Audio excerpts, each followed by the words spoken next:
saddest thing is, let's end this man. Let's end him. Ask this man to resign. But people are not ready to stand up for that. No, nobody has the balls. I'm sorry to use that word. Nigerians don't have that kind of balls. Even the things we are saying now, people call me, oh, are you not afraid of Buhari? I said, why should I be afraid of? Buhari is a president of Nigeria. Buhari is paid to work for Nigeria. Buhari is not a god of Nigeria. He is paid by Nigerians. He's a staff of the people of Nigeria. And until you treat our leaders as staff and not as emperors or monarchs, I've said it. If Buhari wanted to be a Fulani champion, he knew what to do. He should have been an emir, not a president. If you want to, only to protect the interests of your people, then go and be a tribal warlord or something. But the moment you signed on to be the president of Nigeria, you must work for every inch of Nigeria and for every citizen of Nigeria. They are your boss. We are actually the boss. Buhari is not the boss of Nigeria. So, but some Nigerians have chosen to live as slaves in their own country. I wish them the best of luck. But I'm a freeborn. And for as long as I live, I would always tell my leader the truth. I have nothing against Buhari. Every day I post his pictures. They send me his pictures. I post it. I rent down to Caesar the things that belong to Caesar. But then I challenge Caesar. I ask questions from Caesar. I'm not a slave of Caesar. All right. Thank you so much. We are about to bring this to an end. It's been a very exciting interview. Unfortunately, Bobby has only committed to one day. I would have loved to bring him for 3 days the way I always do. Everybody, but I recognize he's a very busy man. I'll still try to harass him and see if I can steal one more day from him. But maybe this time I'll tell him to reverse it. Let me blackmail him a little. Tomorrow, Fridays, I write Pendulum, 2,000 words. I'm still going to write 2,000 words tomorrow. Saturday is always a busy day. You have weddings, all kinds of things, but all kinds of things. Monday is there on Tuesday. We will find the date. We will find the date. I don't even know which country I will be by then. So that's it. But it's okay. But we will agree. No problem. Thank you so much. The last question for you, sir. All right. I want you to open up your crystal ball. Yes, this is a gimme now. See. What does your crystal ball say will happen in 2023? A breakup, new leadership out of the two parties, or same old from the two parties? What say you, sir? Well, I believe we're not likely to have a breakup between now and 2023. That's not to say it's impossible, but it's going to take a lot, especially it's going to take a lot. It's one of the questions I put to Mazi Nnamdi Kanu when I interviewed him, that will it be possible for us to have a breakup without a fight, without a war? Theoretically, it's been said that no country can survive 2 civil wars. We already fought one, 67 to 70. And we know how many lives were lost, how many properties were wasted and all that. So what Mazi Nnamdi Kanu and others are saying is that we should have a referendum. Even that referendum is going to organize it. Some people are saying the United Nations. The process and procedure is not a one-day affair. So but I think slowly but steadily, Nigeria is moving towards disintegration. Some people might not see it. When things are happening, I was one of those who did not see Brexit. I said, I'm sure Britain will not be able to pull out. But they pulled out. So Buhari is making it more compelling for Nigerians to pull out of Nigeria. It's unfortunate. I don't know why it feels that history will be kind to him if that happens. A country of great men and women, a country that has produced some of the greatest human beings on earth, is now being reduced to a country of cows. It's unfortunate. It's a disaster. But if that's the legacy he has chosen for himself, I wish him the best of luck. But you go and learn from previous leaders and see what became of them after they left power. And the people who suffered the most is not even the leader, because he is old. He is nearer 80 than 70. It's always the family. And I'm surprised that nobody, I know his wife has tried, she has cried out, she has spoken up, even more than necessary. People have attacked the woman and everything. I think She has spoken because she knows that they still have much longer lives to live as his family. So that's why you should work for a proper legacy. Whether you defend Fulani hegemony or not, it does not mean that you are going to ultimately achieve your goal.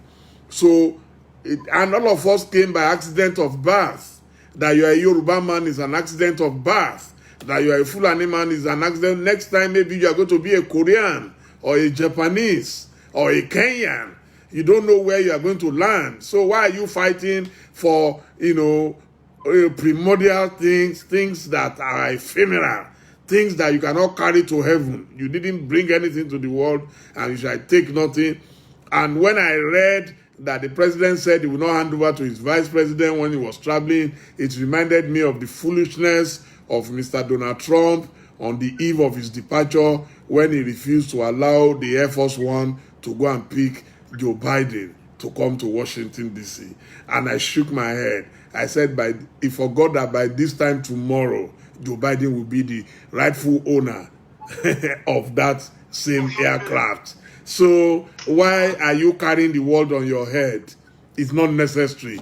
You are going on hospital, you are not well. They said he will run Nigeria from his hospital in London. How much insult must we endure as Nigerians? But I wish Nigeria the best of luck. May God perform his miracle as always. Thank you. Good night. Amen. Good night. No, last. I have to put you on the. I have to put you on my go now. You have escaped trouble all along. This last one, and then we go. Will Ashwaji win if he ran? Straight up. If he gets the ticket of his party, he has a good chance. Nigeria, I've told you the configuration. He understands the game. And the game is always, the first layer is money. He has the capacity to run money. Lagos State is supposed to be the 6th largest economy in Africa. Lagos is richer than about 50 countries in Africa. That's the reality. And he has almost total grip on Lagos. So, and anyone who is anyone in Nigeria has a business in Nigeria or domiciled in Lagos, rather.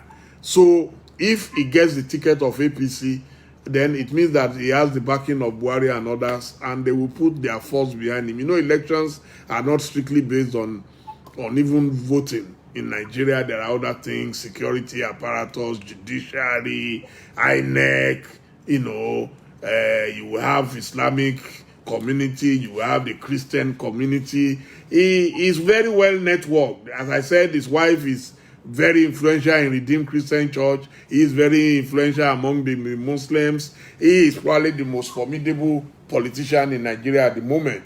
His control of Lagos in the last 20-something years has made him a major kingpin in the country, because Lagos is the heartbeat of Nigeria. Whosoever controls the heartbeat of Lagos is controlling Nigeria indirectly.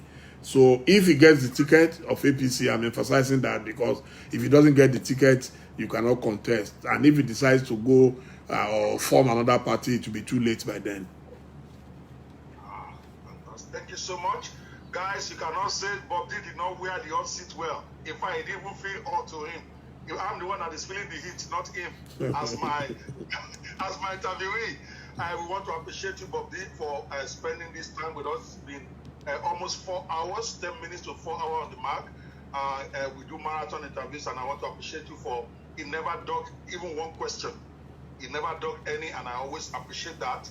It's good to see him on the other side. So when he's grilling people, you are not going to say, well, if you see him, will he answer? You can see him take it on and answer everything. I appreciate you so much, sir, for the time you spent. Hopefully we can get you to come back at another time soon. Guys, continue the conversation. Keep making comments on the thread, and hopefully when I get off live too, I'll start responding to some of them. Bobby also has the link. You'll keep responding. Let's keep the conversation going. I am excited.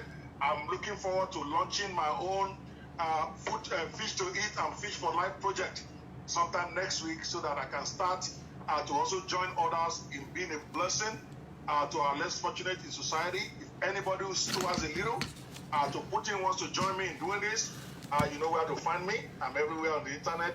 The Lord bless you very good for being part of this. Of course, everything hinges on your PVC. If they are going to be giving out the PVC in June, you will not be doing Nigeria a service by not going to get your PVC. You will be one of those people who just talk and do not make any difference happen. The only thing politicians fear more than God for some people is your PVC. Your PVC matters. Otherwise, they will not be bribing you to pay 5,000 naira for it on election day. They will not be getting talks to come and get your PVC for little money. If they were just going to rig it, they wouldn't even bother trying to get voters to come out or to buy your PVC. Your PVC counts. And let's make it a season where people who will not be swayed by 5,000 naira are now going to be more in the polling booths than those who will be swayed by 5,000 naira. And we can do that. If you're on Facebook, if you're on Twitter, if you're on Instagram, it means you have a phone. It means you have enough money, a little money to buy data. You are the kind of candidate they cannot buy with 5,000 naira. And if there's enough of us in the polling booths during election, we can get the leaders that we want. And I believe it's possible. I know it's difficult. It sounds impossible. But for me, when there's a will, there's a way. So I'm just going to leave you with this song from one of my, I call it one of my children out there who sings. His name is Babane. He has blessed us with this, what I'm going to probably use as a theme song for our Get Your PVC campaign when they open it up in June. I will see you on another edition of Niger Live's Matter Hot Seats. Today, we sign off with Babane. Now we be government, after we not the government. Now we be government, after we not the government. Our the government, after we not the government. Now we be government, after we not the government. Nigeria life is matter most a lot. Get your PV. We give us job and good throws our heart. Get your PV. The only thing they fear more than God is your PV. Education and security we come. Get your voters. Now we be government, after we not the government. Now we be government, after we not the government. Our the government, after we not the government. Now we be government, after we not the government. To complain about the government now wait. Already come out for the election and vote. Let's get our PVC along, so we can vote for the person where we want.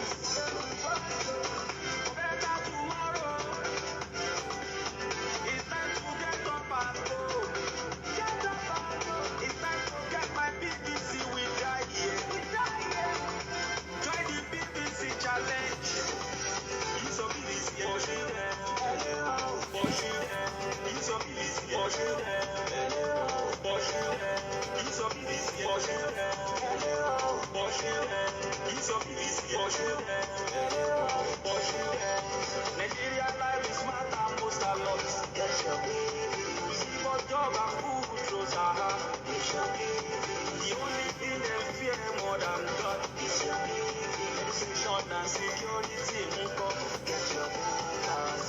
Now we be government, after we not the government. Now we be government, after we not the government. Our the government, after we not the government. Now we be government, after we not the government. Nigeria life is matter most a lot. Get your PV. We give us job and food throws our heart. Get your PV. The only thing they fear more than God is your PV. Education and security we come. Get your voters. All right. Bye. See ya. Bye-bye. Thank you. Good night. Thank you, Dr. Sorry, Akpebango. before you go. We are off air now. I just want to thank you so much. That was an